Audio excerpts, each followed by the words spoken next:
Olá! Vamos continuar a leitura da carta 1. Necessidade urgente de uma visão mais elevada.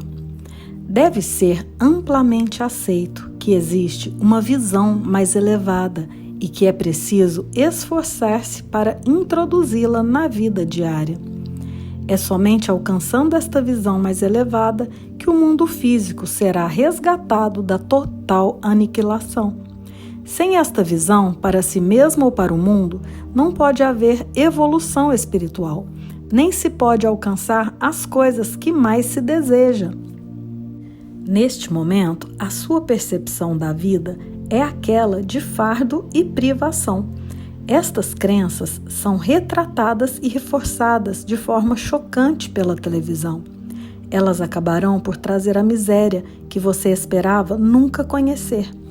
Portanto, para salvar você de sua própria insensatez, expressada por meio da mídia, a consciência humana deve ser rapidamente elevada para ver o que eu vi no deserto. A realidade do amor por trás e no interior de toda a existência. Observe bem, quando esta grande verdade for percebida e bem acolhida, a realidade do amor começará a manifestar-se de várias formas em cada coisa viva e no meio ambiente em si. A experiência da abundância e felicidade reforçará a consciência da abundância e felicidade, e assim uma espiral espiritual de vida cada vez mais elevada e maravilhosa será colocada em movimento. Quando a verdadeira natureza do ser for completamente entendida, a humanidade avançará para o próximo degrau de evolução espiritual e porá em movimento uma nova e abençoada forma de esforço humano e de experiência pessoal. Para alcançar essas metas, a humanidade precisa primeiro obter discernimento sobre o que e quem é. Uma nova e importante questão já está se apresentando para a consciência das pessoas. Quem é você realmente por trás da fachada que apresenta ao mundo? O que é preciso para alguém ser autêntico?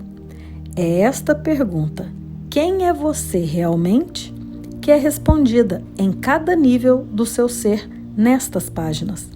E se você puder aceitar como guia para a sua vida cotidiana, tudo o que eu compreendi durante a minha experiência de 6 semanas no deserto, você também, finalmente, se tornará íntegro e verdadeiro, assim como eu me tornei íntegro e verdadeiro antes de começar meu ministério de cura e de ensinamento. Uma vez que existem poucas pessoas no mundo que se consideram íntegras neste momento, você seguramente reconhece que há uma necessidade urgente de que eu me introduza em sua mente para dirigir você até uma nova maneira de pensar e sentir. Esta mudança na consciência irá levá-lo à divina harmonia com a realidade e às melhores condições de vida e segurança. Para fazer este trabalho de reconstrução em sua consciência, eu devo primeiro registrar em sua mente, e você deve aceitar, que eu ensinei na Palestina muitas coisas que os homens ainda não estavam prontos para receber. É significativo que nunca tenha sido publicamente questionada a ausência de registros de minha juventude.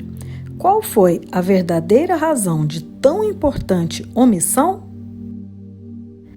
É igualmente significativo que, embora eu tenha passado 6 semanas no deserto depois de meu batismo e tenha saído daquela experiência como um mestre e curador, nenhum escritor tenha tentado descrever o que realmente aconteceu durante aquele tempo. Apenas se disse que eu era tentado pelo demônio, que estava entre as bestas e que os anjos estavam comigo. Não há a menor indicação do que aconteceu no deserto que me permitiu voltar às cidades e aldeias proclamando que o reino de Deus está em vocês. e falar nas sinagogas com tal autoridade que os anciãos judeus ficaram atônitos.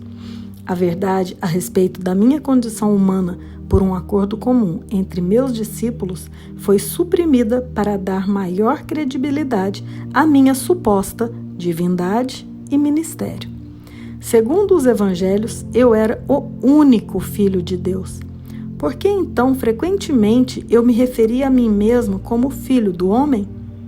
Fiz estas afirmações especificamente para confrontar as crenças predominantes a respeito da minha divindade e para gravar na mente das pessoas que eu tinha a mesma origem física delas. Minha intenção era a de que compreendessem que o que eu podia fazer, elas também poderiam, se tivessem o meu conhecimento e seguissem as minhas instruções para pensar e atuar acertadamente. Tantos mitos têm surgido a respeito de minha pessoa terrena e minha consciência espiritual, que já é tempo de livrar-se deles tão completamente quanto possível, uma vez que estão impedindo as pessoas de evoluir espiritualmente. Você, que foi doutrinado com ensinamentos religiosos, deve tentar compreender que meus discípulos evangelistas, ao relatarem minha vida, descreveram somente aquilo de que se lembravam pessoalmente e que apoiava plenamente seus relatos de minhas atividades sobrenaturais. Eles também incluíram muitas coisas que outros disseram sobre mim durante os cerca de 30 anos que se seguiram à minha morte. Depois de tamanho lapso de tempo e do inevitável embelezamento da verdade, como é possível que tenham escrito uma biografia fidedigna a meu respeito e de tudo o que realmente aconteceu, ou explicar corretamente minhas percepções espirituais verdadeiras, as quais deram origens às minhas palavras e meus milagres? Somente uma pessoa pode escrever deste ponto de vista, e essa pessoa sou eu mesmo. Portanto, estas cartas vão levar você à minha verdade, de uma forma que nenhum espectador poderia fazê-lo, não importando o quanto eles pensavam que entendiam o meu pensamento. Por esta razão, durante mais de 40 anos, a mente do meu canal tem sido sistematicamente purificada de todo ensinamento ortodoxo e o sistema de comunicação entre nós tem sido aperfeiçoado. Se minha verdade expressa nessas cartas diferir muito do que está escrito no Novo Testamento, há de se duvidar dela ou rejeitá-la por esta razão? Portanto, estou descendo em consciência brevemente, tão perto quanto necessário do seu plano de consciência, para descrever minha vida e meus ensinamentos de 2000 anos atrás. Meu lugar na história. Em primeiro lugar, devo assinalar que minha vida e pessoa foram brevemente referenciadas por Joséfo na História dos Judeus, escrita para o governador e apresentada ao imperador romano. Joséfo anotou sucintamente que Jesus, que tentou derrubar a lei e ordem e o governo dos romanos, foi castigado e crucificado.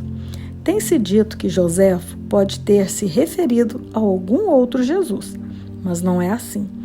Eu, que mais tarde me tornei o Cristo, que realizou os chamados milagres de cura e materialização, fui o rebelde. Mas eu não era nenhum agitador. Não incitei deliberadamente as pessoas a desafiar os romanos, nem a desafiar a lei e a ordem. Eu fui um rebelde contra as tradições judaicas existentes. Quando emergi das 6 semanas de jejum no deserto, vi uma forma melhor de pensar e viver e tentei transmitir o meu conhecimento aos meus companheiros judeus, com pouco sucesso. É importante que você entenda que a pressão da opinião pública pesava sobre meus seguidores, enquanto eles realmente acreditavam que eu trazia uma mensagem aos judeus para salvar a alma e que eu era o Messias, o Filho de Deus, eles também eram do mundo, tentando relacionar-se com o mundo da melhor forma possível, Portanto, ainda que conhecessem meus sentimentos contrários às crenças dos judeus, eles não estavam felizes em dispensar o Velho Testamento por completo, uma vez que este tinha apoiado e unido os judeus durante toda a sua história. No interesse de preservar o que eles consideravam valioso nos velhos decretos, suprimiram qualquer descrição a respeito da pessoa que eu era. Meus discípulos e Paulo construíram seu próprio edifício de crenças sagradas com aquilo que queriam preservar de minha vida e ensinamentos.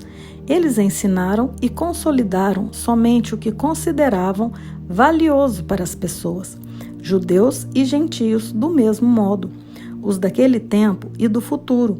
Consequentemente, filtraram o que podiam usar e deixaram de fora a maior parte do que eu chamava os segredos do reino de Deus, pois eles nunca os compreenderam.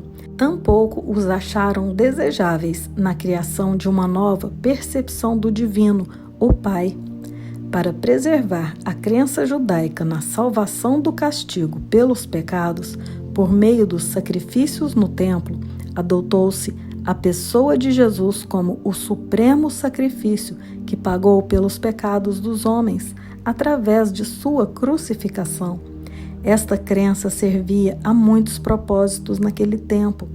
Isso deu à minha morte na cruz uma razão válida e heróica.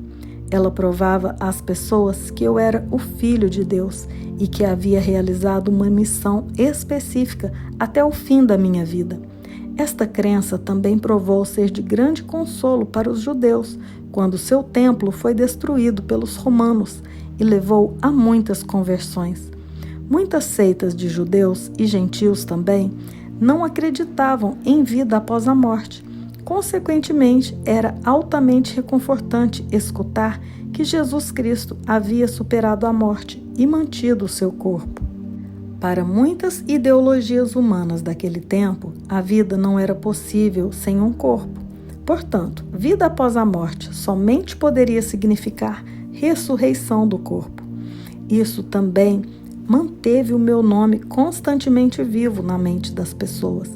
Eu era a valente figura histórica que havia morrido para assegurar que os homens fossem libertados de todo o medo do inferno e da condenação. Desde que eles acreditassem em mim, poderiam caminhar como homens libertos.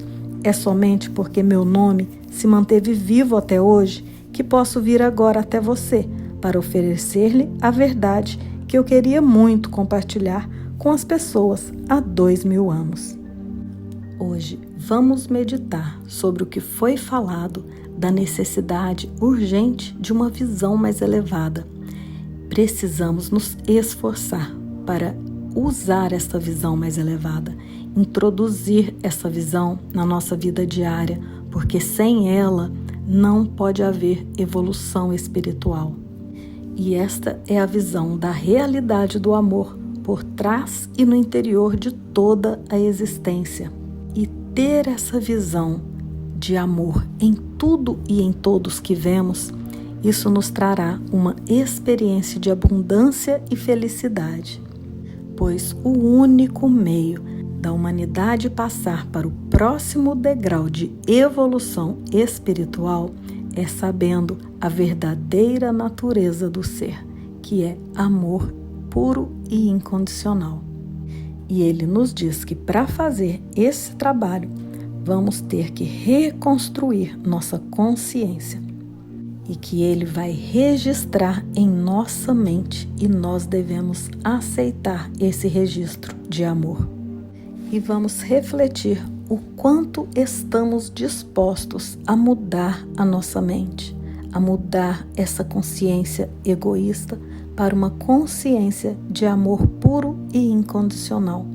Vamos manter esta meditação em mente até a leitura do próximo tópico. E logo estaremos juntos para continuarmos esta leitura.